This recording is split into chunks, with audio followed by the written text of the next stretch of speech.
자, 여러분 교재의 169페이지 여과 과정이 되겠습니다.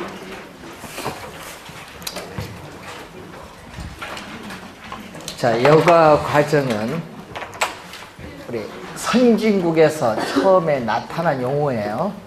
자, 필터링이라고 하죠.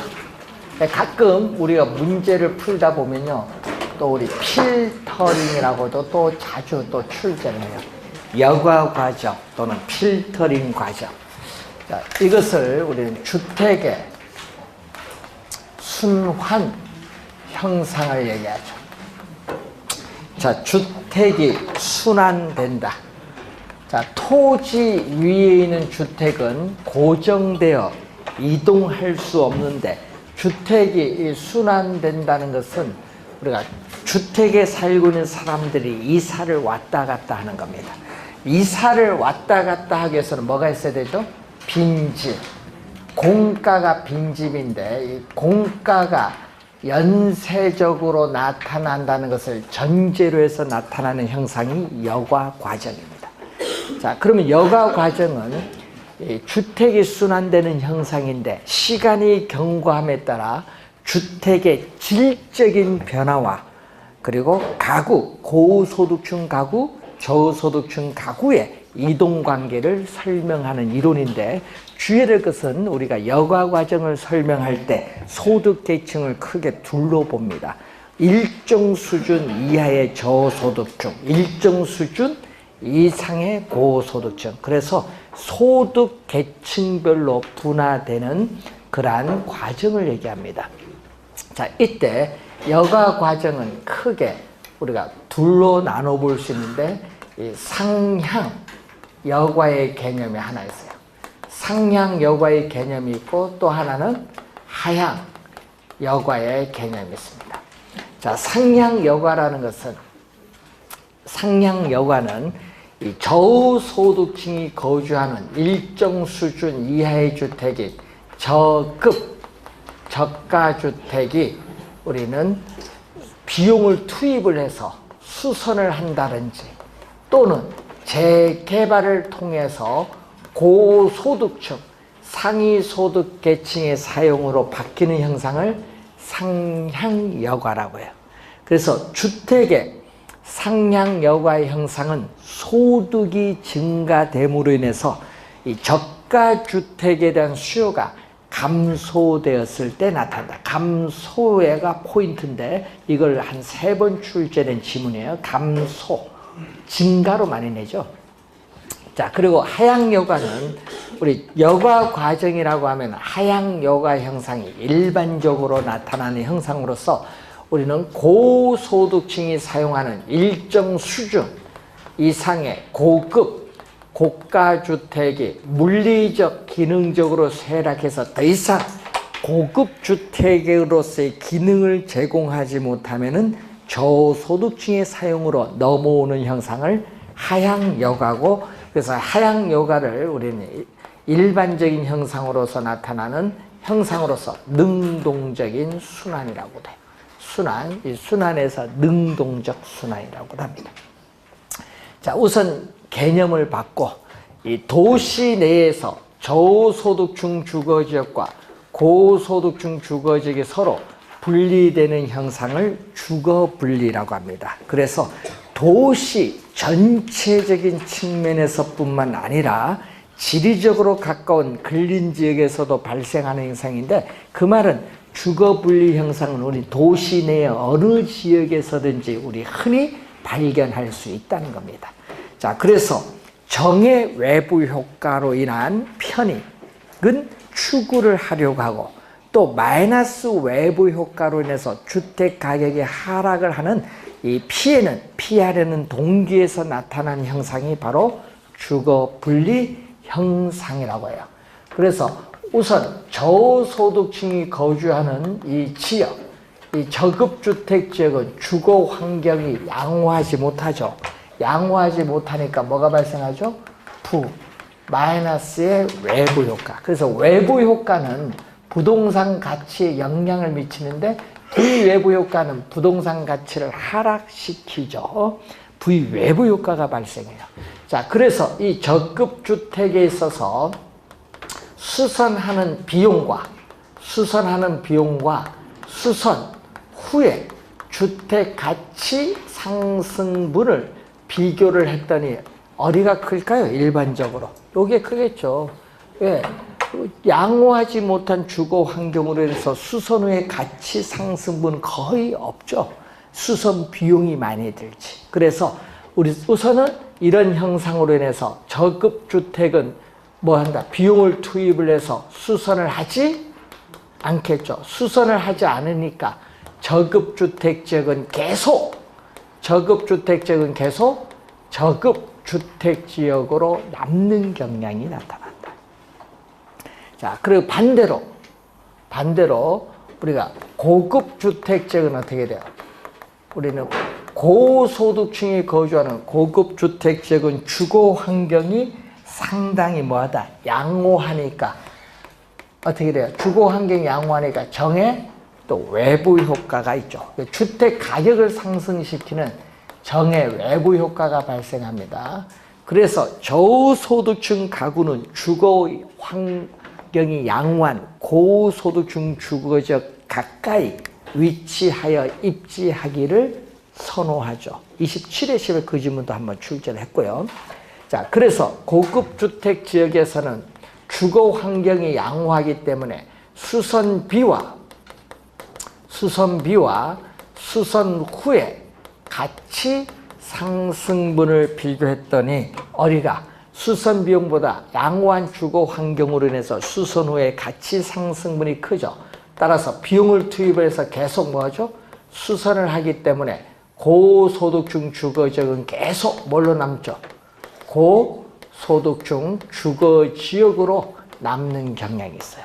그래서 저급주택지역은 계속 저급주택지역으로, 고급주택지역은 계속 우리가 고소득층 주거지역, 고급주택지역으로 남는 경향이 우리가 있기 때문에 어떻게 돼요? 도시 내에서 주거 분리 현상이 자연스럽게 나타납니다. 근데 이런 경우는 일반적인 경우인데, 자, 이런 경우 있거든요. 만약 수선 비용보다 수선 후에 주택 가치 상승분이 크다고 하면은 우리는 수선을 할 수도 있고 수선을 못 할 수도 있다. 그래서 시험 지문에 나올 때 주의하겠죠. 수선 비용보다 수선 후에 가치 상승분이 크다고 해서 반드시 저급주택 지역에 수선 또는 재개발되는 것은 아니다. 이렇게 나오면 이제 고민하는 거죠, 여러분. 반드시 아니다. 우리 국어 시간에 부분부정이에요. 그 말은 수선할 수도 있고 안 할 수도 있다. 맞는 질문입니다. 그 시험 질문에 하면 그런 게 나오면 헷갈리는가 봐요. 그러면 수선을 하면은 어떻게 돼요? 수선을 하게 되면은 어떻게 돼요? 여러분, 저급주택을 수선 또는 재개발하면 고소득층 지역으로 바뀌죠? 바뀌는데 그 형상을 무슨 형상? 상향여과. 그래서 상향여과 과정을 통해서 저급주택지역은 뭘로? 고급주택지역으로 바뀔 수도 있다. 그럼 수선을 하지 않으면 계속 뭘로 남죠? 저급주택지역으로 남는데, 그래서 수선을 못하는 이유는 저급주택 지역에 살고 있는 주민들의 소득이 낮기 때문, 저소득 문제입니다. 소득이 낮기 때문에 생기는 문제, 저소득 문제. 자, 그러면은 고급주택 지역에서는 만약 수선 후의 가치 상승부보다 수선 비용이 더 컸다. 그럼 비용을 투입해서 수선을 하지 않습니다. 여러분, 고소득층은요, 수선 안 해요. 뭐다? 소득이 높기 때문에 주거 환경이 양호한 다른 지역으로 뭐 해버려요? 이사 가버려. 돈 있는데 이사 가버리지. 가는 건 쉬워요. 저급주택이 어렵지. 이사 가버립니다. 가면은 어떻게 돼요? 팔고 가잖아요. 그래서 그 주택은 고소득층 주거지역 가까이 있는 저소득층가가 받아서 이사를 오죠. 들어옵니다. 그래서 여러분이 고급주택지역이 쇠락해서 저소득층으로 넘어가는 형상을 무슨 형상? 하향여과라고 해요. 이 하향여과에 따르는 뭐가 발생하죠? 침입. 자, 어떤 지역에 이렇게 새로운 요소가 개입, 들어오죠? 들어오는 이 형상을 침입. 그럼 계속 들어올 거 아니에요? 계속 이렇게 들어오면은 이 지역이 점점 시간이 경과함에 따라 뭘로 바뀌어요? 고급 주택 지역이 점점 저급 주택 지역으로 변화를 하게 돼.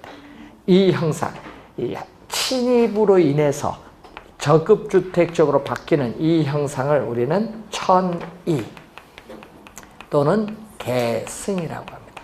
그래서 인근 지역의 여가 과정에는 이렇게 침입과 계승의 논리가 뭐한다? 적용된다. 침입과 계승의 논리가 적용된다. 아까 문제 우리 모의고사 문제 봤었잖아요. 침입, 계승의 논리가 적용된다. 자, 시험 문제에 좀 주의해 두시면 되겠네요. 자, 그리고 관련해서 우리는 저급주택 지역에 가까이 있는 저급주택 지역에 가까이 있는 고급주택 지역은 어떻게 돼요?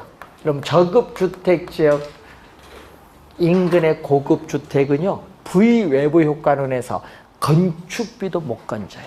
그러니까 비용을 고급 자재를 이용해서 주택을 지어도 가격이 어떻게 돼요? 건축비에도 미달해요. 그래서 어떻게 돼요? 여기서는 정의 부의 외부 효과론에서 뭐가 돼? 할인. 고급 주택이 가격이 할인이 되어 거래가 이루어져요. 건축비도 또 못 미치니까. 근데 여기는 어떻게 돼요? 여기는 고급 주택 지역 가까이 있는 저급 주택은 어떻게 될까요?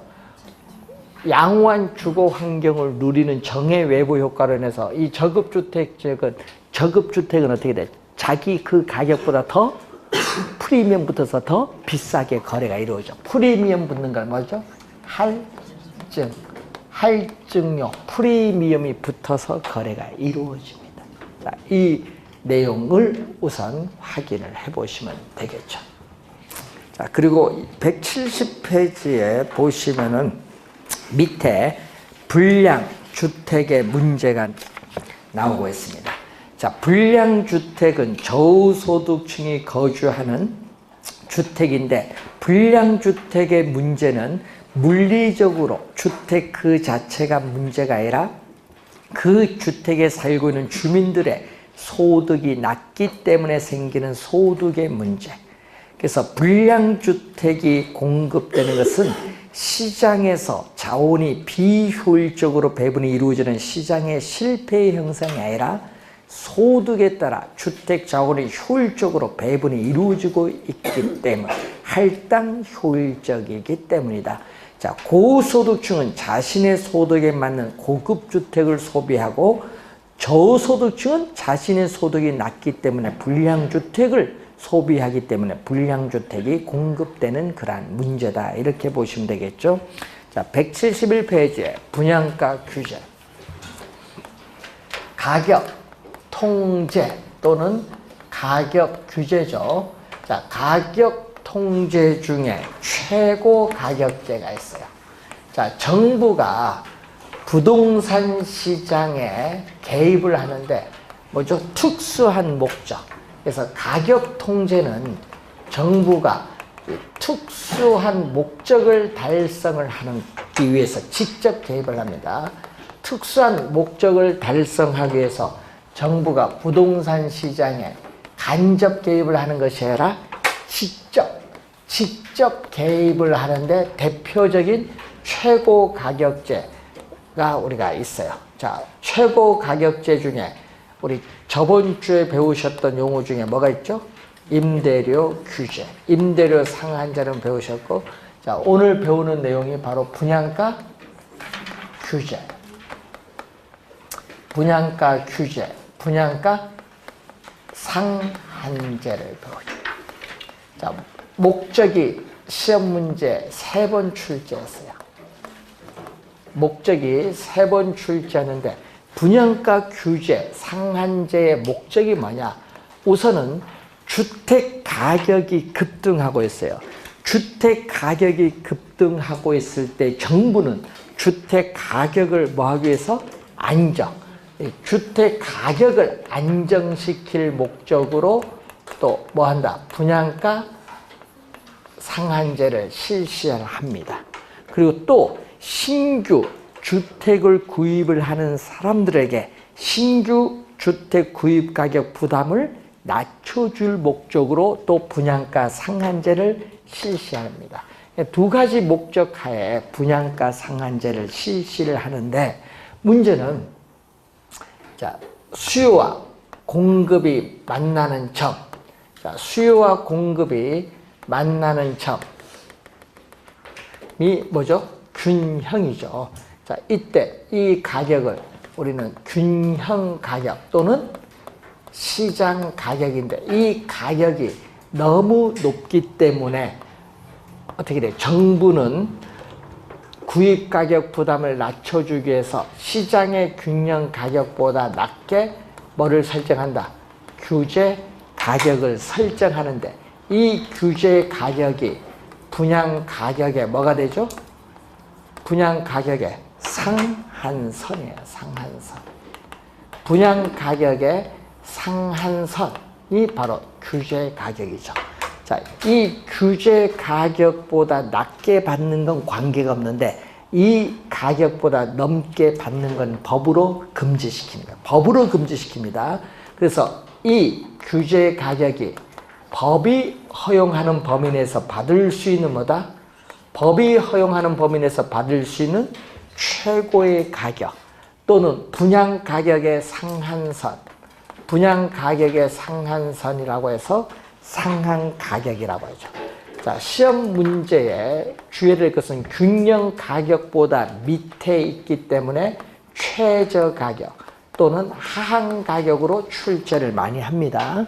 우선 무슨 가격이 아니다. 하한도 아니고 최저도 아니다는 걸 우선 확인. 자, 그러면 시장 가격 이하 이상, 이하로 규제를 하는 게 분양가 상한제죠.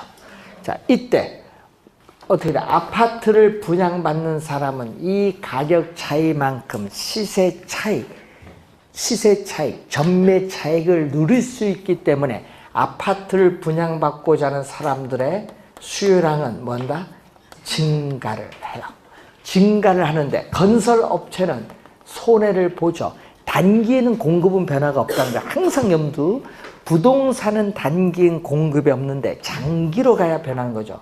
장기로 가면 어떻게 돼요? 건설업체가 수익성이 악화가 돼요. 그래서 장기로 가면은 건설업체의 수익성이 악화됐기 때문에 신규 우리가 분양하는 주택에 있어서의 공급량은 뭔다? 감소하겠지. 감소해. 그럼 공급은 이 정도밖에 안 되는데 사회적으로 필요한 양은 이만큼 필요를 해요.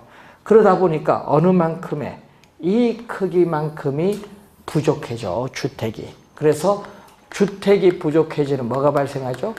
초과 수요가 또 발생하죠. 장기적으로 이러한 초과 수요는 결국은 뭐를 유발하죠? 투기적, 아파트에 대한 투기적 수요를 우리는 가져와요. 투기적 수요를 유발하면서 또 뭐를 형성한다? 우리는 블랙마켓, 암 시장이 형성합니다. 자, 여러분이 정부가 여러분 투기를 억제하기 위해서 분양가 상한제를 실시를 해야 되는데 정부의 목적은 분양 가격이 너무 급등하니까 이 주택 가격을 안정시킬 목적으로 분양가 규제하는데 그게 오히려 투기를 더 유발해버려. 요즘 보세요. 요즘 뉴스 보니까 뭐 노또 아파트만 나오잖아요. 그게 뭐라고? 전매 차익이 이게 너무 크니까 어떻게 돼? 투기적 수요를 유발하는 거예요. 예? 그럼 누가 분양받아요? 초과 수요하면 누가 분양받아? 예? 여러분 분양받을 수 있겠어요? 여러분, 요즘 분양하는 아파트는요, 현금 100% 내야 돼요. 융자 안 해줘요. 건설회사 융자도 없고, 아무것도 없어. 여러분이 그 주택 분양가격 여러분 저축한 돈으로 다 내야 돼. 여러분, 회사원들 못 받아요. 예? 교육 들어갈 돈도 있지, 뭐 했는데 돈 들어갈 게 한두 푼입니까? 못 받지. 그럼 누가 분양받아요? 돈 있는 사람 받지. 현금 13억을 바로 할 수 있는 사람이 분양받아요. 그러니까 어떻게 돼?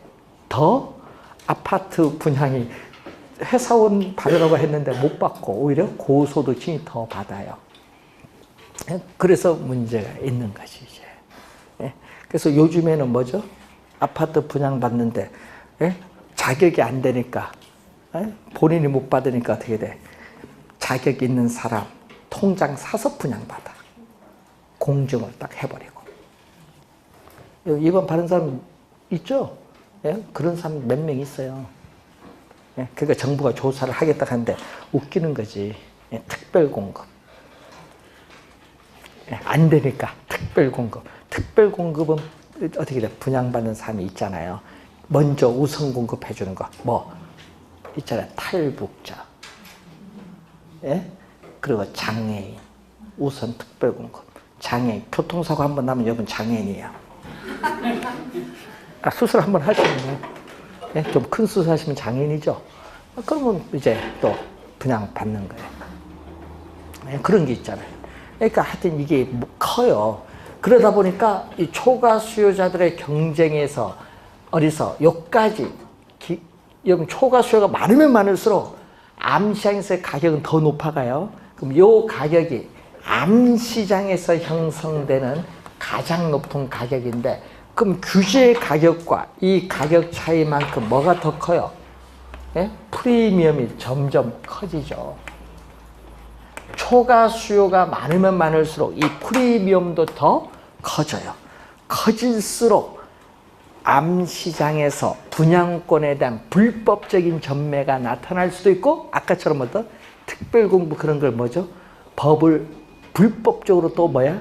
법을 어겨서 분양받는 경우도 있어요. 불법이 판치게 돼. 이게 너무 커지면 문제가 돼요. 자, 그리고 또 건설 업체는 어떻게 돼요? 우선 분양가를 규제하면 수익성이 악화되니까 자재를 싼 자재 쓰겠죠. 그래서 부실 공사를 초래하면서 주택 품질이 오히려 뭐가 돼? 저하될 우려가 있다는 또 문제점이 있어요. 여러 가지 문제점이 있죠. 뭐. 규제를 하면은. 그래서 이 규제를 풀면 뭐죠? 규제를 없애면 분양가 자율화. 우린 자율화는 시험이 안 내요. 뭘 내요? 그러니까 하여튼 정부가 규제했을 때 효과를 못치. 자율화 이런 건 시험이 안 내고 항상 규제를 주의해서 보도록 합니다. 자, 174페이지에 조세 정책.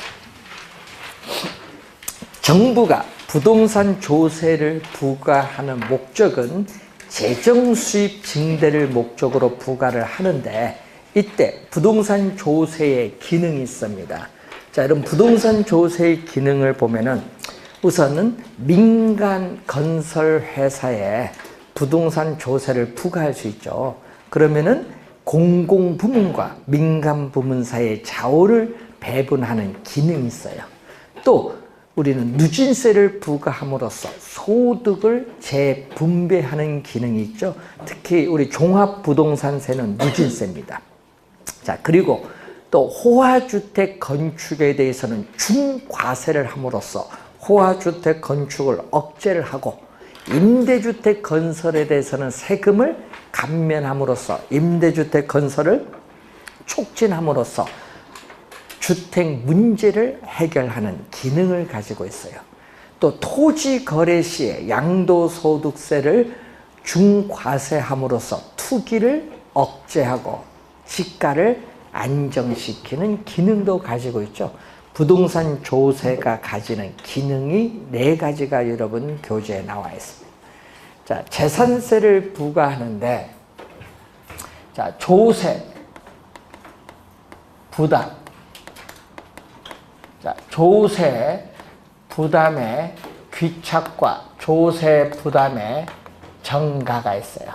자, 조세의 귀착이라는 것은 정부가 공급자, 생산자에게 조세를 부과했을 경우에 실질적으로 누가 조세를 부담하느냐, 실질적으로 누가 조세를 부담하느냐 얘기죠. 실질적으로 누가 조세를 부담하느냐의 문제를 귀착이라고 해요. 정가는 정부가 생산자에게 조세를 부과했을 경우에 조세 일부 또는 전부를 우리는 가격 인상을 통해서 수요자에게 또 넘기는 것을 뭐라고 하죠? 정가인데, 이러한 조세 귀착과 정가는 수요와 공급의 상대적 탄력성에 따라 달라집니다. 자, 그림 바로 위에 상대적 탄력성에 따라 달라진다. 밑줄 그으면 되겠죠.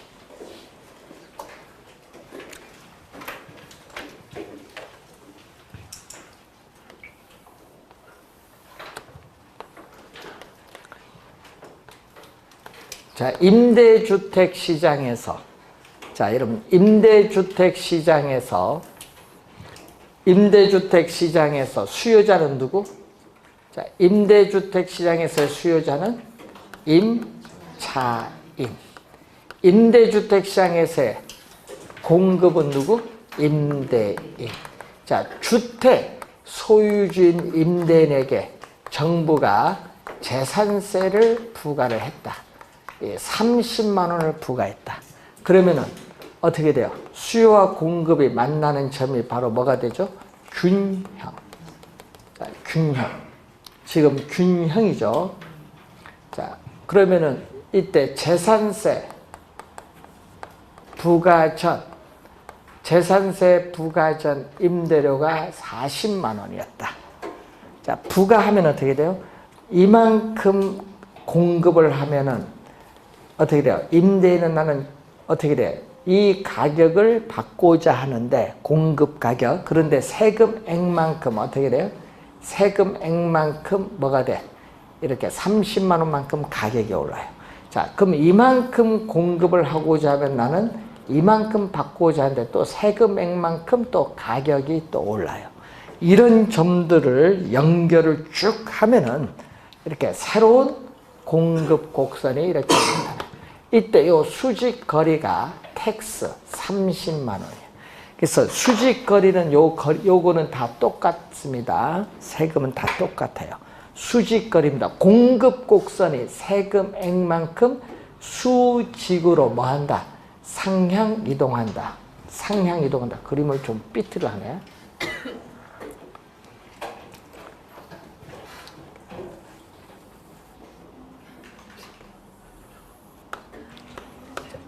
상향 이동을 합니다. 텍스.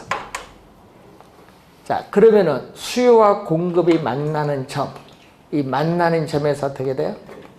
자, 만나는 점에서 임대료는 이만큼 오르는데 요 수직거리가 바로 뭐죠? 세금이죠. 수요 곡선이 우하향하고 공급 곡선이 우상향하면은 임대료는 상승하고 거래량은 뭐다? 수요량과 공급량, 거래량은 감소한다. 결론이죠. 그럼 임대료인데 요 수직거리가 얼마? 30만 원이에요. 그 30만 원 중에 얼마를, 임대료를 얼마? 20만 원 인상을 통해서 20만 원은 누구에게? 수요자에게 전가돼서 이 부분 있죠. 이 흰색 부분은 수요자가 조세를 뭐 한다? 부담하는 부분.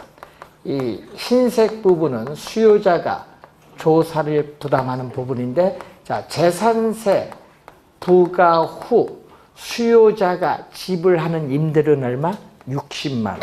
그럼 40만 원에서 60만 원으로 얼마 올랐다? 부과 후에 얼마? 20만 원 올랐죠. 그럼 조세 정가는 가격 인상분 얼마? 20만 원이 정가됐다. 임대료 인상을 통해서 이 20만 원이 수요자에게 전가됐어요. 그럼 수요자가 20만 원 부담했죠. 그럼 60만 원 임대료 받았어요. 받아서 뭐를 해? 세금을 납부했더니 내가 받는 것은 얼마? 30만 원. 이것은 부과 후 누가? 공급자. 부과 후 공급자가 획득하는 임대료는 30만 원. 그러다 보니까 이건 누가 내야 돼? 요 부분은 누가 부담? 공급자. 원래는 공급자가 다 부담해야 되는데 수요자에게 전가시켜서 공급자는 이 파란색 빗금친 부분은 공급자가 조세를 부담을 해요. 그럼 요 부분은 누가 부담? 자, 요 부분 노란 요 부분은 수요자 부담과 공급자 부담을 더한 요것은 정부의 무슨 수입? 조세 수입이에요.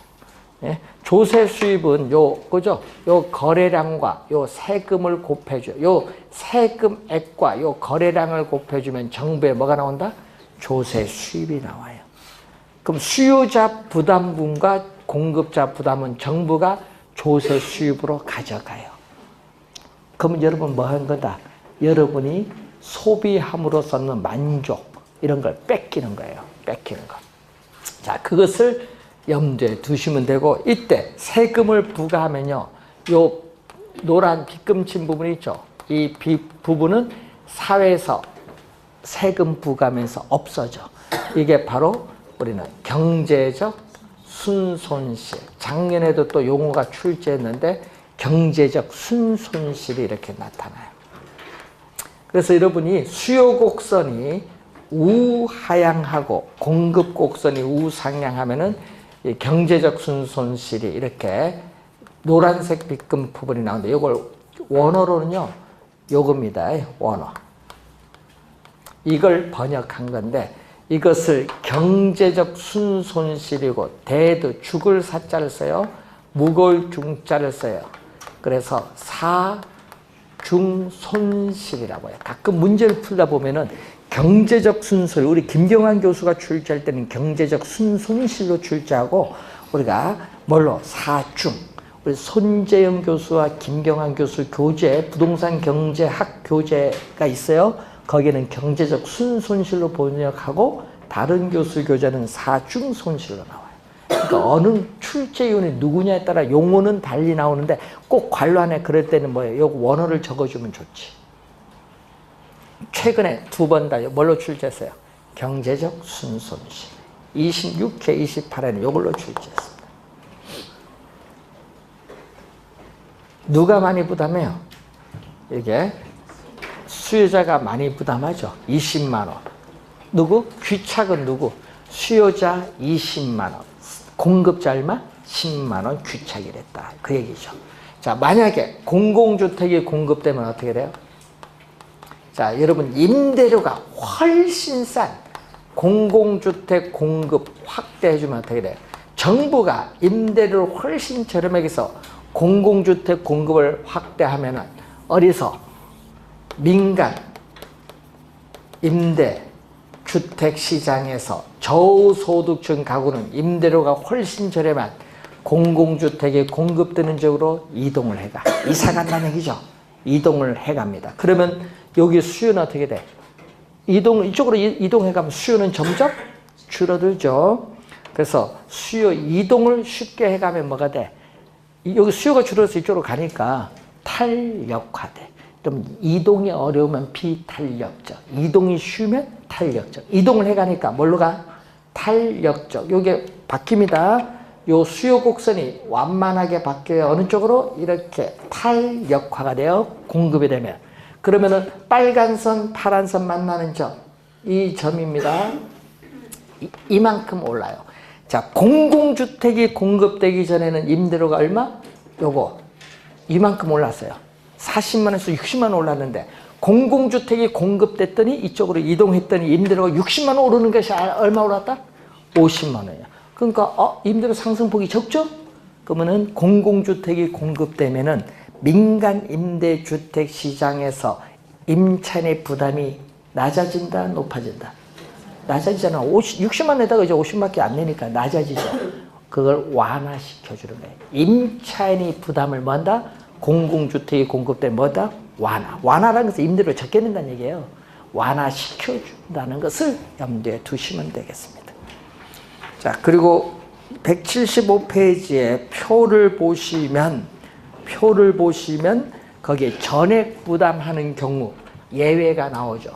자, 전액 부담하는 경우 예외. 아까 우리 문제 풀 때 요걸 한번 풀었죠. 완전 비탄력적인 공급 곡선, 수직선이 나오면 예외인데, 자, 예외일 경우에는 어떻게 돼요? 공급이 지금 고정돼서 우리는 생산자에게 세금을 부과해도 공급이 고정돼서 이동할 수 없잖아. 이렇게 공급 곡선이 수직으로 이동 못하니까 가격은 또 변화가 없다. 항상 주의해야 될 것은 공급이 고정되어 있으면 우선은 공급 곡선을 세금액만큼 이동시키지 못해요. 가격이 불변입니다. 가격이 변화가 없는데 수요자에게는 뭐를 통해서? 수요자에게는 가격 인상을 통해서 뭐를 해야 된다? 우리는 조세를 전가시켜야 되는데 조세 전가가 안 된다. 수요자에게 조세 전가가 안 되니까 누가 세금을 다 내야 되냐면은 공급자가 세금을 전액 부담한다. 이렇게 두 사람 중 어느 한 사람이 부담하면 예외. 그래서 공급자가 조세를 뭐한다? 전액 부담한다. 아까 우리 모의고사 요거 출제했잖아요. 네? 그리고 이번은 뭐인 경우? 수요 곡선이 완전 탄력적이다. 자, 수요 곡선이 완전 탄력적인 우리가 수평선이다. 자, 수평선일 때 세금을 부과하면은 또 세금액만큼 공급 곡선이 수직으로 상향 이동하는데 또 새로운 균형점에서 또 가격은 또 변화가 없죠. 가격이 변화가 없으면 또 수요자에게 가격 인상을 통해서 조세를 전가시킬 수 없으니까 공급자가 세금을 또 전액 부담해. 두 가지는 공급자가 전액 부담, 예외. 자, 2번은 이런 경우. 2번은 수요 곡선이 완전 비탄력적일 때는 어떻게 돼요? 이때는 공급이 만나는 점이 지금 균형인데 세금을 부과하면은 세금액만큼 또 공급 곡선이 수직으로 상향 이동을 해요. 근데 세금 전부가 어떻게 돼요? 이 세금, 수직거리가 세금인데 이 세금 전부가 가격 인상을 통해서 누구에게? 수요자에게 100% 전가되죠. 수요자에게 100% 전가되니까 누가 세금을 다 내야 돼요? 수요자가 조세를, 이런 경우는 전액 부담.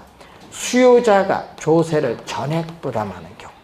자, 2번은 공급 곡선이 완전 탄력적이다. 자, 공급 곡선이 완전 탄력적일 때 또 세금을 부과하면은 이 세금 전부가 또 뭐를 통해서? 가격 인상을 통해서 100% 수요자에게 전가되니까 또 누가? 수요자가 조세를 전부 부담. 요 네 가지 경우는 예외적인 경우. 예, 예외적인 경우 설명을 했고, 자, 그리고 175페이지에 그 중간에 주택에 대한 영향이 나오죠. 자, 주택에 대한 영향을 보면은, 자, 신규 주택에 대한 공급 곡선은 비탄력적. 자, 신규 주택에 대한 공급 곡선은 비탄력적은 기울기가 급하다. 왜 급하냐? 도시 내에서 택지를 조성해서 신규 주택을 공급하는 데는 법적 제한이 많아요. 택지 조성 쉽지 않죠. 법적 제한이 많아서 비탄력적. 수요는 상대적으로 완만해서 뭐다? 탄력적. 자, 이때 수요 공급이 만나는 점이 바로 뭐가 돼? 균형이죠. 자, 낡고 노후화된 오래된 주택은 뭐죠? 공급은 탄력적. 왜? 이미 주택 지어져 있잖아요. 그럼 팔려고 시장에 내놓는 거 공급에 제한이 있어요? 없어요? 없죠. 공급에는 법적 제한이 없어요.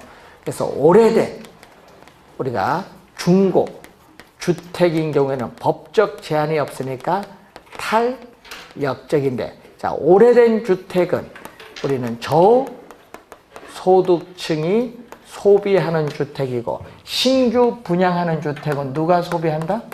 고소득층이 소비하는 주택. 수요 곡선은 이렇게 나오겠죠. 자, 이때 신규 분양하는 주택과 우리가 오래된 주택에 동일한 세금을 부과했어요. 그러면 신규 분양하는 주택과 우리는 오래된 주택에 동일한 세금을 부과하면 새로운 균형점에서 가격은 이만큼 오르고 거래량은 이만큼 감소하죠. 또 여기서도 어떻게 돼요? 가격은 이만큼 오르고 거래량은 여기서 이만큼 감소해요. 자, 그럼 가격 인상을 통해서 요건 누가 보다? 가격 인상을 통해서 요건 수요자에게 전가되는 부분. 그럼 빨간 부분은 수요자에게 전가되는 부분으로서 누가 부담한다? 수요자가 부담하는 부분이 돼요. 빨간 부분은 수요자가 부담하는 부분인데 누가? 신규 주택의 고소득층은 어떻게 돼? 세금을 적게 부담하고 저소득층은 세금을 이렇게 많이 부담하는 결과를 초래한다. 이걸 전문 용어로 역진세라고 한다. 역진세 176페이지 밑에서 5번째 줄에 보시면은 역진세죠. 세금을 저소득층이 오히려 더 많이 부담하는 결과를 초래한다. 그래서 여러분 비례세를 부과하면은 여기 문제가 생겨요. 여러분 재산세와 같은 비례세를 부과하면은 저소득층이 세금을 더 많이 부담해요. 액수가 문제가 더 많이 부담해. 소득이 낮다 보니까. 그런 문제. 돈 있는 사람은 뭐 액수 부담이 안 되죠. 자, 그런데 여기서 요 수직거리가 세금이거든요. 하여튼 요 수직거리가 세금인데 이때 어느 부분은 요 파란 부분은 누가 부담하는 거죠? 파란 부분은 공급자가 부담하는. 요 파란 부분. 이 파란 부분은 누가 부담한다? 공급자가 부담하는 부분. 자, 그러면은 수요가 탄력적일 때는 수요자가 세금 부담을 적게 하기 때문에 유리하고 반대로 공급자는 세금 부담을 많이 하기 때문에 불리하다. 자, 여기 공급이 탄력적일 때는 공급자가 세금 부담을 적게 하기 때문에 유리하고 반대로 수요자는 세금 부담을 많이 하기 때문에 불리하다. 그래서 두 개를 묶어버리면 탄력적. 두 개 묶으면은 탄력적일수록 세금 부담을 적게 하기 때문에 유리하다. 그래서 수요가 탄력적이면 수요자가 유리하고 공급이 탄력적이면 공급자가 유리. 반대로 비탄력적은 뭐다? 불리한 거. 그러니까 암기는 뭐 탄유로 암기하면은 안 틀리는데 탄력적은 기울기가 급하다, 완만하다. 완만하다. 시험 문제 내면요 말을 바꿔요. 탄력적, 비탄력적 하다가 곡선의 기울기가 급할수록 완만할수록 이렇게 바꾸고 아니면은 뭐 수요의 가격 탄력성이 공급의 가격 탄력성보다 작을수록 막 말을 막 바꿔서 출제해버려요. 그걸 잘 판단하셔야 돼요. 탄력적일수록 유리하다라는 거. 그러면 어떻게 해야 돼요? 고소득층이 소비하는 신규 주택은 어떻게 돼요? 세율을 높이고 저소득층이 소비하는 오래된 주택은 세율을 낮춰서 차등적으로 세금을 부과할 필요가 있어요. 누가 적게 내야 돼요? 저소득층이 세금을 적게 내야 돼요.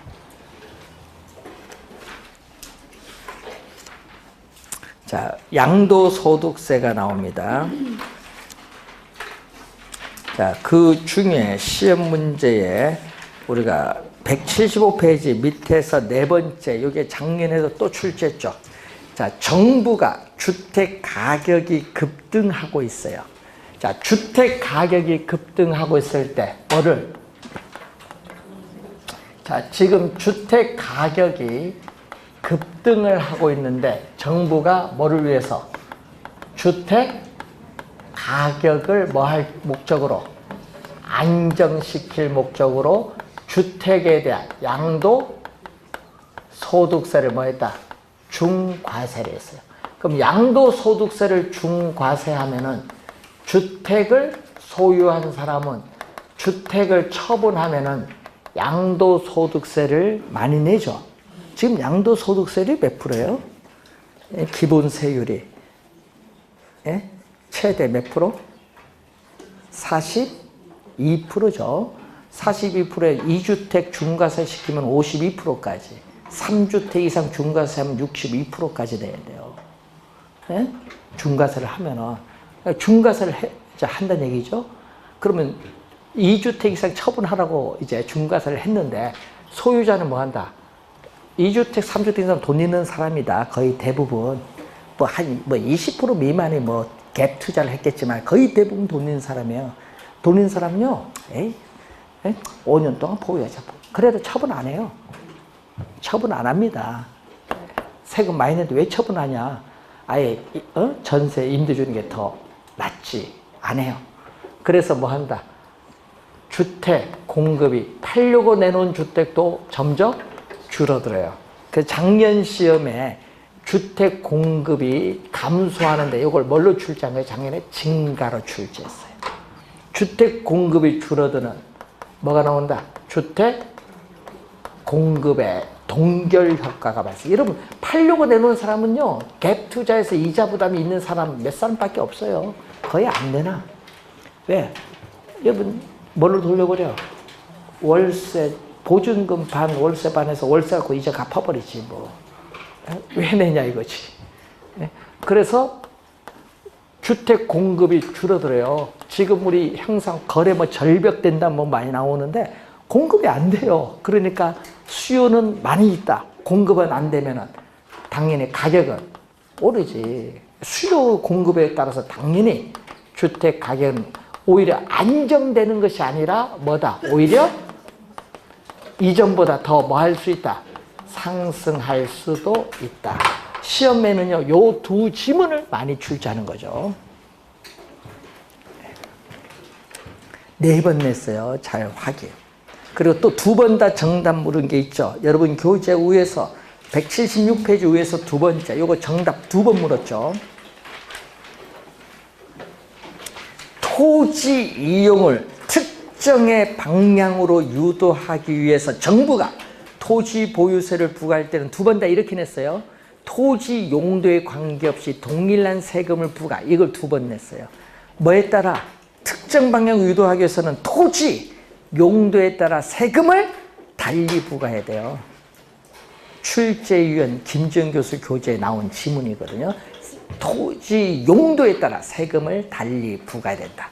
그리고 또 우리 중요한 우리 추미애 대표가 좋아하는 학자 헨리 조지.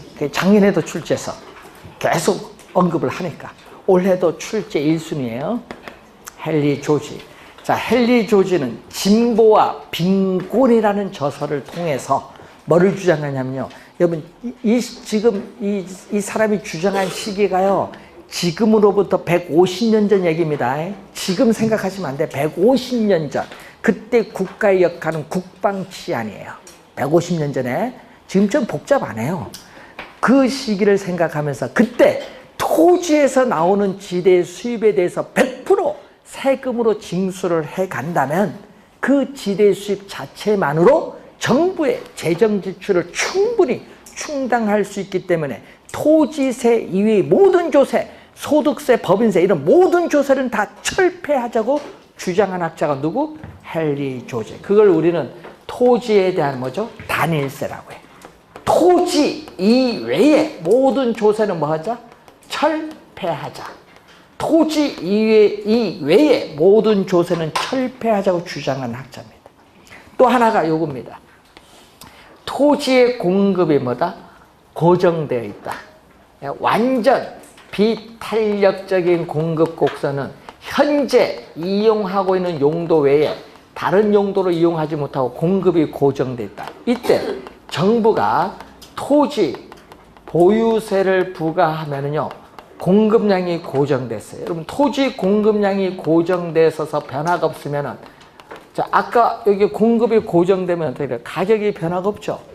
가격이 변화가 없으면 뭐죠? 가격 인상을 통해서 수요자에게 조세를 당연히 전가시킬 수 없다는 거예요. 항상 가격은 불변이에요.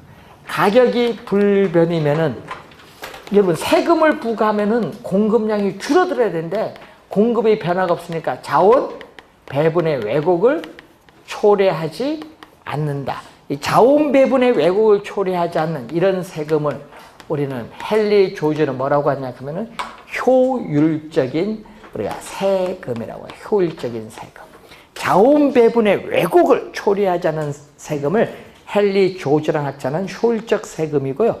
이때 우리는 헨리 조지는 토지세의 중립성이 나타났다. 토지세의 중립성이 나타났다고 주장을 하게 된다. 시험 문제는 헨리 조지 원래 출제 예상되는 또 용어입니다. 작년에도 나왔지만은 잘 확인해 두셔야 되겠습니다.